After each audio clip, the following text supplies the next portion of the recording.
Okay, so, and we need literally 1, 2, 3, 4, 5, 6, 7, 8 colors, because this one's a duplicate. Okay, so we need 8 colors, and then sometimes a little bit more. And you might want some more green. But really, the base is these 3 colors here, these 3 browns. So Doombull, Scrog, and Tau Ochre or something. And this one's kind of optional, you don't even need it. And then you need black. Black's kind of an important color because we use it a lot for like the shading and everything. And then you need the silver, gunmetal, that's the best one. Then you need shining silver, that's the second best one. And then you need mood green, and the flash gets yellow. I don't go out without them, so. And that's all you need to do. So we got the Sotar, but any cheap airbrush will do. We just have the Sotar hook. Alright, so this guy is working, and then the colors that you might need, you know, if you want to, are these 2 here. We're going to use them just so that way, if we make a tutorial on the dumb Necrons, Caliban Green and Warpstone Glow. For this to work, you need to start on like a very opaque black, okay? Because a lot of the black, we're using it. We like to have that black in the recesses, so we're going to just make sure our primer is decent. And then you'll notice this guy here, the base is kind of already done. That's because I bought him used. Otherwise, I would just do the base separately from the model. I don't really like this, but it's already there. It's gonna be more trouble to remove it than to do it by hand after. And now, usually what I would do also is paint like a million of these. Okay, I would not do just a single one Billy. Now we're doing it because it's, you know. Okay, just like get the box of Necrons that you've been like, you know, postponing till forever. Okay, with all the cool stuff. This guy's a limited edition I got from a Thick Adepticon. This guy's another second Chrono. All of the guys that, you know, you got there, you do all of them. All of them. Today we're focusing on Billy. Okay, Billy deserves all of the attention. So we're gonna dump the black. We don't need to mix the black or whatever. In fact, I'm pretty sure that the first time I did this whole army thing, I didn't even airbrush the silver. I just took the gunmetal shaker can, like the primer, and then I just sprayed that instead. It works as well. It's a lot, like it's faster, but it's not as pretty because it works still, but you do have like it's a big compromise. But if you don't have an airbrush, you really don't want to get one. You could also get like a spray gun would work. So now gunmetal, that's our main one. If you have lead belcher works just fine. He's on keto light, I heard. And now we're just gonna spray this, but very roughly. Okay, we want to keep all of the like bottom part black. Okay, so we want to use a lot of that black. So I'm just turning it, and then this is like a, I don't know, less than 45-degree angle probably.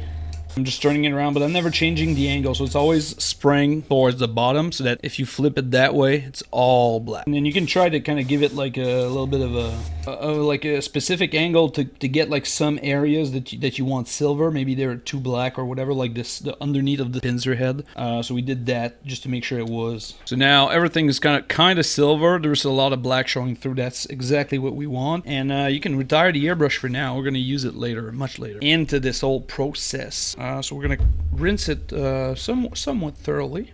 So now let's get our little trusty little palette right here, and then we'll get the shining silver. And now shining silver is gonna be the best color out there, and that's super easy. Okay, and then you need a little sponge. So I'm gonna break away a little piece here. It looks kind of good. And now we're gonna do some sort of like rough highlights. Okay, so what I mean by that is it's not gonna be precise because it's a sponge. So all of these armor plates, we're gonna kind of weather a little bit.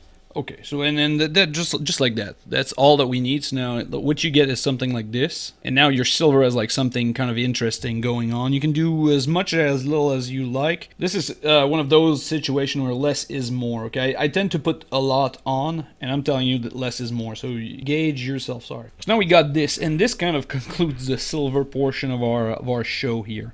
There's 2 greens on this because, again, super simple. So the first green is what's called the boring green. So that's going to be all of the cables and whatnot, all the stuff that's...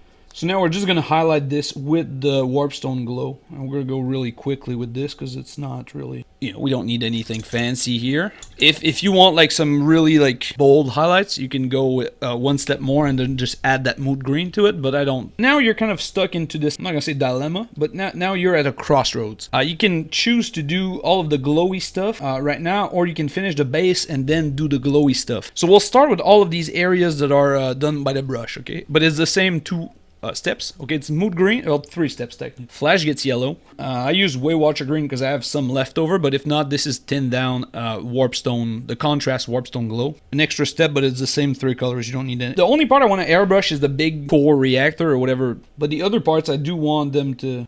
Because you have to look at that model into a very specific angle to notice that this part is like, it would be black and it should be green. They're like the sassy Nurglings, only they don't get as much as much love online. Okay, so that is step 1. And then step 2 is going to be the flash gets. Flash gets, same thing, but now we're just going to highlight with this. Because this is a sort of a OSL situation. And now before we do the shade, we're going to do the airbrush section. But already we can see this is like next to our like very dark silver.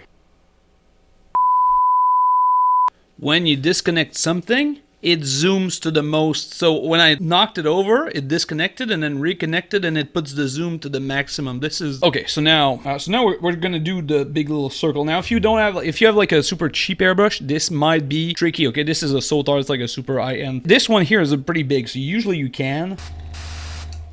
So like this. So now we get the green. You'll notice that our little tail thingy and our little eye thingy are slightly lighter. That's because they have the yellow. We're just gonna give it a good shake. Ooh-wee. So now is a good time to check like how small can you get it to work, right? So we're gonna try here. So doing this allows you to kind of check. And now little Billy has this little glowy thing. Now we're gonna darken it just a little bit because now that's a little bit. So now still using the same. We're not mixing anything. Still using the same flash gets yellow. Now we're gonna just give it. So I've just saved it from my airbrush, and then basically we just want to repaint like extra yellow where I don't care that much about like the finesse of all of this. Very happy with all. So we're gonna go back with our black here, and we're gonna finish the base. The base you can do while it's unassembled, and you can also do. And this one usually I just do sand and black primer is fine. I like them detached. This one we bought used, and it came onto this like textured base. Now is the time for our bases. So bases are basically 3 colors, and then this one is kind of a bonus. So black, Doomball brown, and Scrog brown is the main thing. If you want to do bulk, you can substitute Doomball brown for Fur brown. Pretty happy with the looks of it. And now we're just gonna dry brush our Doomball brown right on top there. So obviously my base now is like all wet, so obviously dry brush is not gonna work that well on it. So we'll start on these areas that I think are. That's kind of the advantage of not doing bases when the model is on there, is you get to use like a super large ass brush and you don't have to worry about it. So we have very few colors, but the impact they all have on each other is very, very intense. Like a dark silver and then a red brown and then a green yellow contrast. It's a lot of bang for a very. So this is why I don't like doing base, because now we like most of the we have to do right now to be like correct is to wait for the thing to dry, and like watching very interesting, but it's gonna complement our model really well. Like little Billy will. And now we're gonna take. Now we can rinse our brush because we're kind of done with this. And the last thing is, again, time-honored tradition of putting the base back to black. And now we are 5 Scorpic destroyers closer. Now all that's missing, that is 5 Scorpic destroyer, and then little Billy will be ready to take the field as part of our little army. Pretty happy with this little guy. Here I'll put some more pictures, some extra pictures, but you know, this including the camera fuck up, camera situation. And the good thing about this is that you can do like a pile of them. Now, right now we're doing one, but like you do like this entire box. All of these techniques are really great to scale, to do multiple models of the same. So you just like line up this entire box, and then you're gonna get like your army in a weekend using this scheme here, and nobody's gonna have anything bad to say about them, you know, except the fact that they're Necrons and you're a dirty power player, at least for the time being. Okay, I sent a dirty. Hey, the green wombat joining us. Hello, the green wombat. All right, Billy. Back onto your little. And then maybe this video might be slightly different, guys. I think this one we might. I'm just gonna cut off the moment where the camera dropped, and then we're gonna leave it like very minimal because it's such a small, like such a quick video. I don't think it needs much editing, right? So we might leave it as is, or almost as is. Okay, Billy to the side, and now let's work on this little cloak.